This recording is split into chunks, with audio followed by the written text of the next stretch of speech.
Welcome to Corwin's Leaders Coaching Leaders podcast with host Peter DeWitt. This podcast is from education leaders for education leaders. Every week, Peter and our guests get together to share ideas, put research into practice, and ensure every student is learning, not by chance, but by design. Hey, Ariel, how was your weekend? Hey, Peter, it was pretty good. Yeah, how's yours? It was quiet, so that's always a good thing. This guest, Yes. Horacio Sanchez, the poverty problem. What an interesting conversation. And I have to admit, I was taking notes as he was talking. Oh, yeah. He was connecting with, there were things he was connecting with that I could understand from a conceptual standpoint, but also things I had to write down and say, wow, I need to look into this deeper. And it speaks to the power of the book. But Yeah. And you can hear in the interview how much of a researcher Horacio is. And I felt like I was scribbling notes too, because I learned so much about the brain. I'm really excited for school leaders to hear this because I think he provides a really different take on the conversation of race and bias, and you even touch on critical race theory. And I think Horacio has some very different perspectives that are related to how we actually think about those issues that, aren't really being, at least I'm not hearing these conversations being had in schools. And as a guy that, I said it in the podcast, I taught in high poverty city schools. It wasn't just poverty that we were talking about. And I thought that he brought up some really important information when it comes to things like empathy, when it comes to things like impulsivity, when it comes to, when we as teachers or leaders start to look for that kid because they're starting to get a reputation from a discipline standpoint and what that means. So very excited for people to listen to this podcast, because when we're talking about going from surviving to thriving, one of the things that is really important is how we address bias. And I think that what people are going to get from this podcast is that the way Horacio approaches those topics are probably a bit different than they would expect him to. I totally agree. Let's listen in. Horacio Sanchez, welcome to the Leaders Coaching Leaders podcast. It's really an honor to have you with me. Glad to be here. Your book, The Poverty Problem, there's so many important elements to this. And I know many times because we're, in the fall and we're talking about COVID and those kind of things, I think the issue, the poverty problem and what you present and your work is so much bigger than just COVID. And I'd like to be able to talk about as many of those issues as possible. What is one of the biggest questions I have, and I'll probably have a follow-up too, though, is what's the most familiar thing poverty impacts? And when people are thinking about poverty, what is that most familiar thing that it impacts? Probably the one that comes off everybody's head immediately, especially educators, is the correlation of poverty to language deficits. But what's probably happened now is that we kind of understand it a little bit better. For example, Prue looked at auditory processes of infants during the first year of life. Now, you heard that old tale that babies can pick up the sounds of every single language on earth. And a lot of those old tales were proven wrong based on neuroscience. That one's actually correct. Babies can pick up all the nuanced sounds of every language. But what happens is, as they're exposed to languages, those sounds activate and they become keener, while the sounds they don't hear regularly dissipate and they actually stop being able to pick them up. So if you're studying a bunch of kids in America, all the nuanced sounds, the discrete sounds of English activate in babies' brains, while other sounds or other languages may not. While she was doing this, there was a group of infants that were not picking up discrete sounds of English. And when she backtracked them, she found, oh my goodness, a lot of these kids come out of poverty. So very early on, poverty seems to start to impact auditory processing, probably because of a lack of exposure to a range of words. But if you think about that, it means that you start out with poor phonemic awareness, which will impact how you say it, how you write it, and how you read it in the future.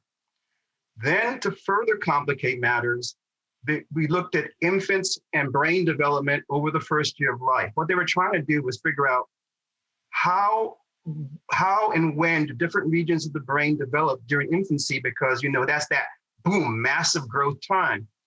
And what's supposed to happen is most babies, because everything around them is so new, if you look at EEGs, which measure oscillation, it shows you where the activity is and how much. You usually see this high level of activity, which is indicative of focus, learning, and promotes brain development. Well, one of the things that started happening in this study were there were babies who were awake, who were showing oscillation levels that are associated with sleep or daydreaming. And when they backtracked those infants, lo and behold, a majority of them came from poverty. So you see that low oscillation means that lower level of focus. Low focus means you can't learn things and remember them, but also means you slow up the development of the brain. That was further demonstrated in the 4 years of life. So if you look structurally, by the end of year 1, all brains kind of look the same, but by year 4, they were able to pick out the brains of kids coming from poverty. To show you how bad this was, they looked at large cohorts, and right above poverty, they saw a 2 to 4% drop in gray matter. And gray matter tells you how well a region of the brain functions. And one of the places it hit most is the prefrontal cortex, which is in charge of learning, executive function.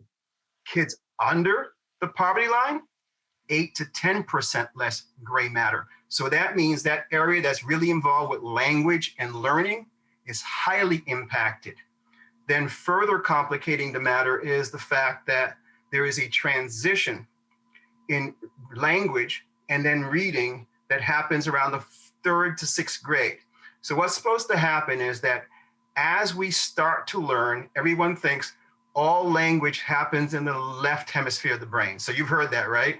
Mm-hmm. Well, the reality is language is a whole brain process. For children, it actually a lot of it starts in the right hemisphere. And the reason for that is it starts out visually. And so they're identifying symbols and meanings. The transition that starts to happen is that when we start to get to comprehension, it transitions from the right side to the left side. And that transition is crucial because that's where we've evolved with language. And that transition is peaked out to say a child now is going to get to a place where they're comprehending language at a high level. Well, if you slow language development and you slow all of these processes based on the issues that kids are facing in poverty, that transition is either slowed or doesn't occur. If that transition doesn't occur, the chances of you becoming a lifelong reader is minimal, because if comprehension is taxed, the value of reading is dissipated. So, wow. So I remember years ago, because I was a former first grade teacher and, I taught for 11 years. And when I started to look at the research behind literacy and all of that, one of the famous studies, and I'm sorry, but I can't remember the name of the researchers, showed that children living in poverty hear millions of words less. So their vocabulary is not necessarily equal to that of kids who are not living in poverty. I remember a few years ago that study was highly criticized, and they were saying that it was racist because I remember, and I was guilty of actually perpetuating that study because it was something that I had read, put in a couple of blogs for Education Week, and I had somebody that connected with me through a comment to say that study has actually sort of been demystified as well. Is that true or not true? The whole idea of the millions of words less, or is it just not as cut and dry as that? I think the counting of words may not be as significant as you might think. But what is true is, based on all the research, is that the range of words is critical because the range of words determines all the nuances of sounds. If the range of words are limited, so are your sounds. And so go by the outcomes. If so many babies are showing a limited range of capacity to hear sounds, shows that they have not heard them enough to develop the auditory processing to it. So whether or not they hear as many words or the number of words, I never get into that counting stuff because, when does a habit become a habit? You need 17. Right. That's everybody's brain does it slightly different. But what is true is the outcome. And the outcome says kids from poverty hear a smaller range of words. And that is just the truth. Do you think, thank you for that. I appreciate that very much. Actually, it's good to talk to you about that topic. I know this is a little bit outside the poverty realm, but do you think that all of that research that you were just talking about, do you think the past decade where when I see parents like pushing their kids down the road out for a walk, the parents aren't necessarily talking to their kids. They're actually on their phones. So they're not. Do you think that social media and our addiction to our phones is also going to impact that in the future? The social media and the technology is impacting a few things right now. One of the things that's impacting is empathy. So let me explain. Empathy is basically mirror neurons in our brains duplicating the emotions, expressions of other people, which comes out of your face, hands, posture, gestures, and tone of voice.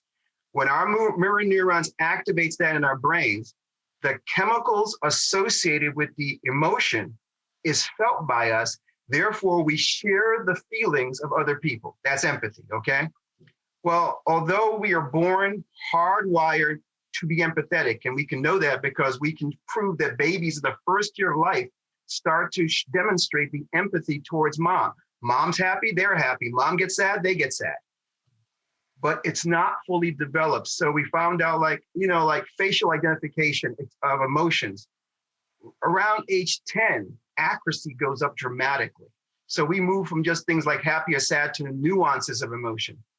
Around 13, kids start to have a response capacity, how to appropriately respond to empathy, because empathy is supposed to help us respond. So if we see someone down and in pain, we're not supposed to say, I recognize you're down and in pain, let me step over. You're supposed to motivate us to help that person.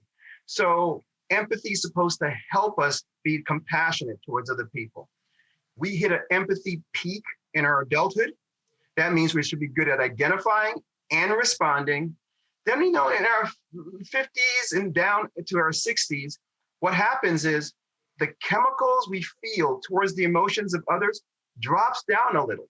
That's why, but with that comes a little bit of wisdom. That's why most elderly people start to get to a place where they don't respond with the same level of emotion to the emotion displayed to them, which allows them to be a little bit more calmer. That's why, lots of girls love grandma because they can go and tell grandma something like, Grandma, I'm pregnant. And grandma goes, oh, dear, dear, while their mother would have freaked out. and the sad thing is by around 64% of elderly folks lose the capacity to pick up certain kinds of negative expressions. And because of that, they're prime victims of scams. And that's why they target the elderly, because they can't pick up sinister facial expressions, tone of voice. They lose some of that. And for the percentage that lose that, they're just vulnerable because they become very trusting. So although you're born with the capacity for empathy, it requires us to engage in enough face-to-face conversation. Well, guess what is the number one form of communication in the world today? Mm-hmm. Texting. Yeah. Well, it's so prevalent that you see these funny videos about teenagers sitting down texting to the person who's next to them. Well, the loss of this stuff has showed a drop in empathy. And that's not just me off the top of my head. Empathy studies have showed that empathy's been dropping for 40 years now. We are less empathetic today, majority of us, than folks in the 70s. That's shocking. Yeah. So as a result, One of the things we do know technology is impacting is empathy. The other thing technology is impacting is focus. Multitasking with technology reduces focus. And basically what that does is this. We start having a drive for more stimuli faster. And that drive stops us from being able to settle down and do one thing. So I talk to most teenagers today, or young adults or adults right now, because everyone is doing it right now. You're on so much media it's causing a drop in focus, and you see people doing what? Multitasking. Well, guess what? The brain still can't multitask. Such a small percentage of the world has capacity of it. So all we're doing is, since we cannot do one thing and focus on it, we do a lot of things and we skip around. When you skip, the brains only can subconsciously monitor what you're doing. The outcome is a drop in performance in what you're not engaged in constantly. So the thing that could have taken you 20 minutes is taking you 60 minutes, but you're deceiving yourself because you're saying, I was getting 3 things done. You were getting 3 things done slower. So ultimately, multimedia has dropped our empathy and our focus capacity, and that's for most of us. What it's done in relation to language, that's yet to be seen. That, I have to tell you, what you just said to me was absolutely sort of mind-blowing, and you made me just realize that within the family dynamic, you're probably helping out a lot too. There are people listening to the podcast that are going to say, oh my gosh, that explains that. Right. And I think to me, that's just really interesting overall. From the idea of focus, I understand. I remember when TED Talks first started, right? They were 16 to 18 minutes, and that was mind-blowing that people would have 18 minutes. Now you look on YouTube and you're lucky if it's 5 minutes that people are going to be talking. I do wonder about the authenticity of what you can do within that time frame, especially from a research standpoint. Well, that actually occurred because of research. The researchers started to tell people, hey, the general public can only stay focused for this amount of time. So move everything to, instead of having an hour talk, let's have them talk for no more than 10 minutes. Yeah, there's a lot of pressure in that. We talked about the most familiar thing poverty impacts. What would people think is the most surprising? Well, actually, poverty reduces empathy. So it's a double whammy now, right? So yeah, what basically happens is that our early connections to parents starts to be our foundation of empathy. So we see that. The interesting thing about that is that to be able to interpret the emotions of others accurately requires the prefrontal cortex and the amygdala. The amygdala is a left and right thing, looks like an almond on the side of our middle of our brain. It's called the primitive brain. That is intricately involved in accurately identifying the old issues of emotions. So the amygdala and the insula work together to identify and have the right chemical response, and the prefrontal cortex gets to be a more sophisticated partner in how do we deal with emotions. Well, you drop the gray matter in the prefrontal cortex from poverty, and you altered the structure of the amygdala due to poverty because those two things are proven. But guess what else happens?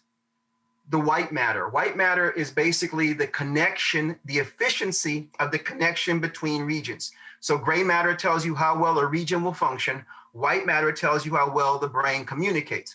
To understand this, few things in the brain are done by a single region. So the ability for the brain to communicate is critical. So the prefrontal cortex, the executive brain, actually maintains control over the primitive brain. So we control things like thoughts, emotions, behaviors. If you reduce the prefrontal cortex and you lower the connection, you lose top-down control. So now you have people who are more apt to be emotional and to lose control impulsively. Also, the drop in the amygdala seems to produce another interesting thing. They found out kids from poverty become more hypersensitive to negative cues of emotions while missing positive things. So you're now more hypervigilant to negative cues. which by itself is terrible because when you notice negative cueing, it impacts you chemically negatively. That's one. But for the kids that actually perceive that your negative expression towards them is based on you looking down on them due to their social status, something else happens. It shrinks the anterior cingulate, which plays a critical role in analyzing emotions. Mm-hmm. So now think about low emotional control and people thinking less of you. If you shrink the anterior cingulate, they found a more aggressive response to negative cueing. So now you have folks that misidentify, that means overreact to the wrong thing, and when they get overly emotional, have a less ability to engage in self-control due to the lack of the prefrontal cortex development. There is no teacher that works with high-risk kids in poverty that doesn't see this and understand this. Right. They say, oh, the kids get more emotional, they're more sensitive, but the reasons are related to the impact of poverty on the brain. Wow. You've mentioned in the past, and I taught in high poverty city schools, so a lot of what you're talking about really connecting with. Yes, it's really connecting, and I always felt like kids know if you're looking down on them. They know if you have a deficit mindset where they're concerned and where they're coming from. But the problem with that is when you become hyper vigilant just to negative cueing, you end up with you start to see things more that way, and that becomes your lens of life, and that's the problem with it. The overall biggest problem. And I can also see where it becomes a case of, for a lack of a better way of saying it, you may be more defensive, and at the same time, you may be more willing to have that impulse, and therefore also, if you become known for that, then people are going to be looking for it too. It's almost like a fulfilling exactly. Because I always knew as a school principal, I was a school principal for 8 years, there were certain kids in the school that if they did something, and yet Ariel, who's the innocent one who doesn't get into trouble, quote unquote, doesn't get into trouble. If Ariel does the same thing, Ariel's going to get a free pass, but people are going to jump all over the students who are they get the reputation for having that impulse and being but be understanding for both things, okay? Our eyes have multiple functions, and one of the functions of our eyes is called microsaccades. Microsaccades allows us to scan the environment constantly while even we're focused on one thing. So while we're driving, our microsaccades are doing this so we can focus on driving. But one of the other functions of microsaccades is to identify threat. So if I believe that a student is going to be a problem because of something they did, microsaccades tend to monitor that student more closely, but miss, without intention, other students doing the same thing. So now this teacher perceives this kid's a threat, monitors more closely, catches him every time, but he sees Johnny next to him doing the same thing and the teacher not catching. He now thinks she's out to get me, which makes him what? Elevate more, which feeds into her monitoring him more, and it becomes this vicious cycle. And both people are innocent, but both people are guilty. And that's the sad thing about this. That's amazing. You've mentioned in the past that poverty in America has created a new bias. What is it, and what can be done to address it?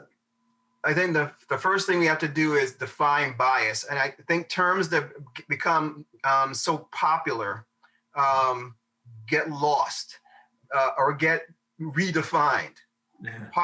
Bias in relation to the brain is nothing more than a shortcut. So when the brain does something a lot, it will make a shortcut so you can do it more expediently. Most of the time, the shortcut is subconscious, but it means you're not aware that the brain is doing it.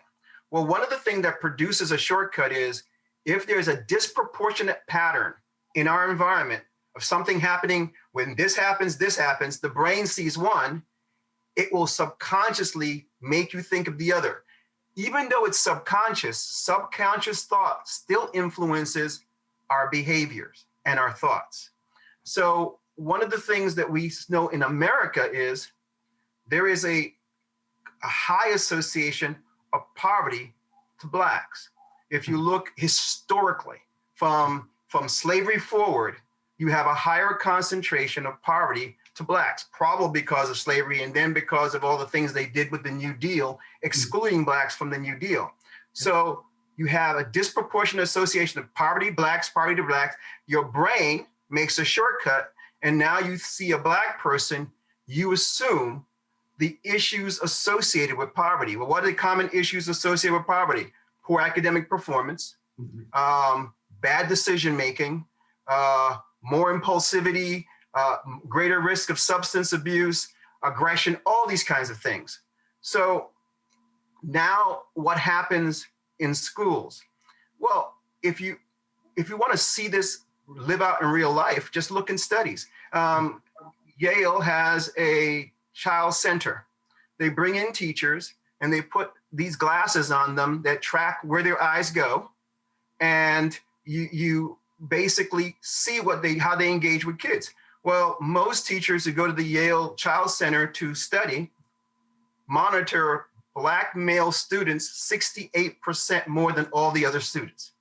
Okay, the same thing we were talking about before. You see them more, but that means they come in monitoring. That means they're assuming certain types of behavior. They did a study on discipline records, and they gave teachers 2 discipline records that were identical. One had a traditional white name, one had a traditional Black name, and they said recommend discipline. By the second infraction in the folder, teachers, when the student had a traditional Black name, recommended more severe discipline on a whole. One of the biggest indicators to us is preschool. I mean, preschool, they're young and they're cute. They're not that threatening. Let's be honest. Right. Okay. Black males make up 8% of preschool. They make up 47% of suspensions. So there is clear data association. Now, most people are thinking all of this is happening in relation to race. Well, one of the things we're thinking about is there is a Black middle class, there is a Black affluent class now, and all those things that we say that are associated with poverty aren't there in these individuals. If you look at the Office of Civil Rights Complaints, all the complaints that are causing us to go into schools have nothing to do with what's happening with kids in high concentration poverty school. It's what's happening with good students in good schools, because teachers see them and assume the associations of the things related to poverty.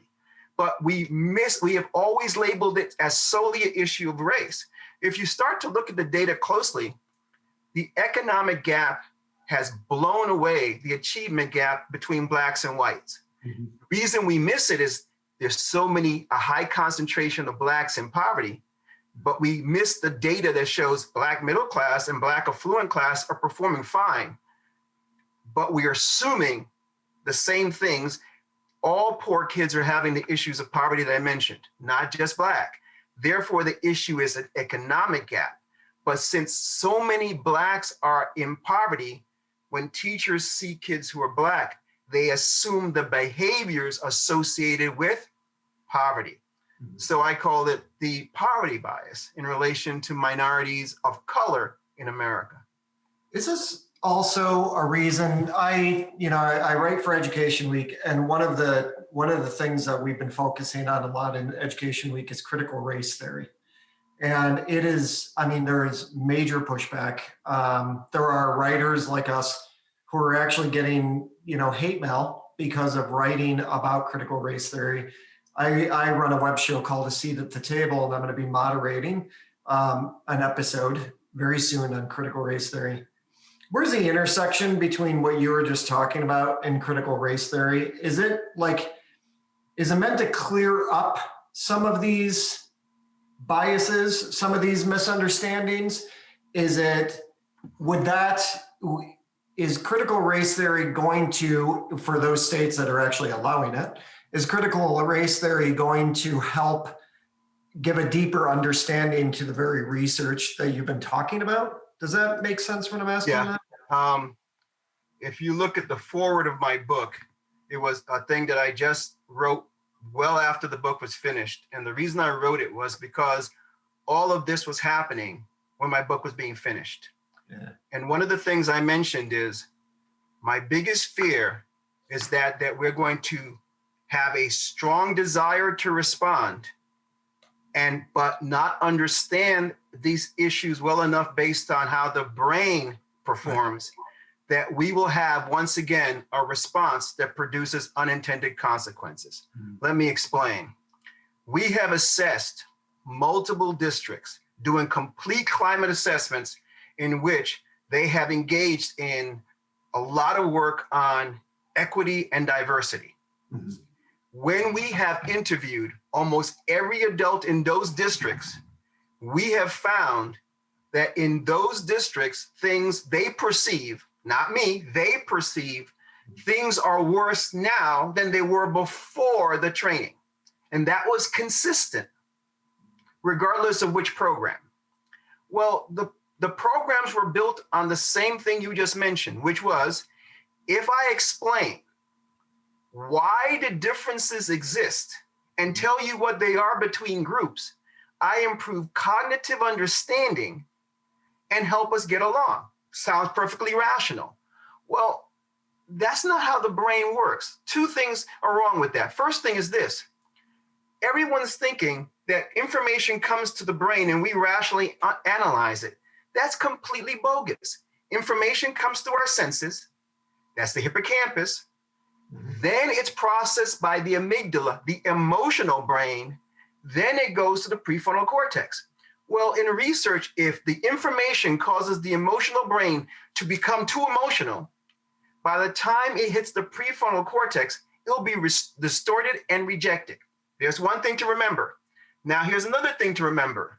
The amygdala is attracted to itself and to familiarity. If you introduce to the amygdala a focus on difference, it causes irritation. So when we went and assessed these places, here's what most people ended up saying to us. The outcome of the training made them angry or sad, completely emotional, which means you take the prefrontal cortex out and you use these two emotions. You're not going to get any place. It's not that you can't discuss these things. What the research says is, well before you can engage in differences, you have to identify commonalities to calm the amygdala. So let me make sure you understand what I'm telling you. We have buried the lead. If you look genetically, there is greater variance within a race group than between races. You know the genetic difference between me and you would be less than 1%. That means 99% genetically, we are identical. Most of how we operate brain-wise and function-wise is the same. If we can help people understand that we share commonalities, simple commonalities, we calm ourselves down. And once we calm ourselves down, we can start to engage in differences. But what we do is we jump into differences, we trigger emotion, and everyone's prefrontal cortex is out of it, and now we're just emotionally responding. Where's that gotten us? Have you ever talked to someone who's conservative or liberal and you're the opposite and tried to engage in that kind of conversation first? Guess what happens?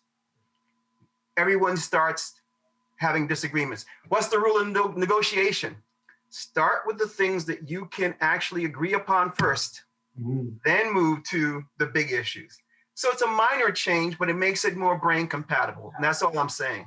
Oh, no. And I think it's fantastic to say that because obviously in my line of work, I get into conversations with people on all different parts of the political realm, even within my own family. So what you're speaking to, it makes a great deal of sense, but it also, as I wrap up here with you, it makes me makes me want people to understand that how they move forward talking about those kind of issues, they really have to make sure they're doing their homework and finding the right way to go forward, not just jump into something. And that's actually one of the reasons I wrote the book, because I want people to think about brain compatible solutions and to understand this better rather than emotionally. We've always had emotional understanding, good or bad. And to show you how to put a hammer and just nail it down for you is this. They have researched people have a strong dislike for another group of people based on external factor. The amygdala is the highest activated thing when they discuss whatever group of people they dislike. But there's a part of the amygdala and a level of activation that we can determine whether it's a fear response. 100%, the people that had the strongest dislike to another group of people, it's completely fear response. So what I'm trying to tell you is your biggest advocates for on any group against another group of people are having an emotional episode rooted out of fear and chemically hindering the ability of the prefrontal cortex to even be involved. Because when you have that level of reaction of the amygdala, guess what gets disconnected temporarily? Your prefrontal cortex. So all that engagement is completely emotional rhetoric, and therefore us responding in kind is almost silly because you're talking to a person whose prefrontal cortex is not engaged. I will go as far as saying this. You know who's done more for this issue than anybody else? Comedians. Because they address a lot of this stuff. People are laughing, means their prefrontal cortex is still engaged, and then they go like this, oh, crap, that's me. David Chappelle can tell you something that some philosopher cannot, because he's aware of one thing. If I bring it to you in a way that doesn't make you emotionally aggressive and angry, I can get to you. I can get you to consider. And that's always been my approach. And when I go to schools, guess what? I approach all of these things based on neuroscience. And people see themselves in the science and go, oh, that's me. And then they go, oh, that's true. And then they go, wow, let me consider it, rather than that's not me, that's not me, that's you, or that's your interpretation. And that's why I think this approach offers us a wonderful platform for addressing things that other people struggle to address. Horacio Sanchez, thank you so much for being on Leaders Code. Fascinating conversation, and your book is a must read. The Poverty Problem is absolutely a must read for all the things that you've just laid out in this conversation. But thank you for the work that you do, and thank you for being a part of Leaders Coaching Leaders. Oh, it's my pleasure, Peter. It was a wonderful conversation. Hope to see you again. So Ariel, what connected with you the most from what he was saying? I almost feel like I say, what connected you the most and what surprised you the most? Yeah, well, okay. I mean, the discussion about empathy was fascinating to me. And just the fact, well, first of all, I was continually blown away by the impact that poverty has on language development, on empathy. And then what surprised me the most was Horacio's definition of bias as just a shortcut in the brain. And I had never thought about it. It's so simple. It makes so much sense. And we do this without thinking about it. It's a subconscious process. And I mean, that was a huge light bulb moment for me, honestly. Yeah, and I was glad. I agree with you. I liked how he said that because it made it so much easier to understand. I enjoyed the fact that as a former, I taught kids how to read. That literacy research that I used to cite quite a bit about hearing millions of words less and stuff. I like that he said, it's not that that's not correct, but it's not what our focus should be, right? Our focus should be the outputs and those kind of things. So that was an important conversation. But I think what also surprised me is talking about the empathy piece as people get older and maybe the lack of empathy, but everything that he was talking about was neurologically based. And that to me is so interesting as well, because especially in these days and times that I'm talking about critical race theory, both in my blog, both, the web show, both on the podcast, all of it, like how critical race theory has been a part of the conversation. I enjoyed where he was coming from with it, because it wasn't just about whether critical race theory is something that's important to discuss. He wasn't debating that. He was actually talking about the best way to approach it. Mm-hmm. And I think that for school leaders, when you're talking about surviving to thriving, for those school leaders and school communities that are looking to engage in discussions about real, authentic discussions about poverty, about critical race theory, to be able to do something about it. I think his book and also this podcast offers some really good insight and practical steps into how to do that. And to me, that's really exciting. It's exciting when you go into a podcast interview and you feel like you're being blown away by the conversation because you're learning so much as you go through. And there were so many nuggets there that I thought were really important.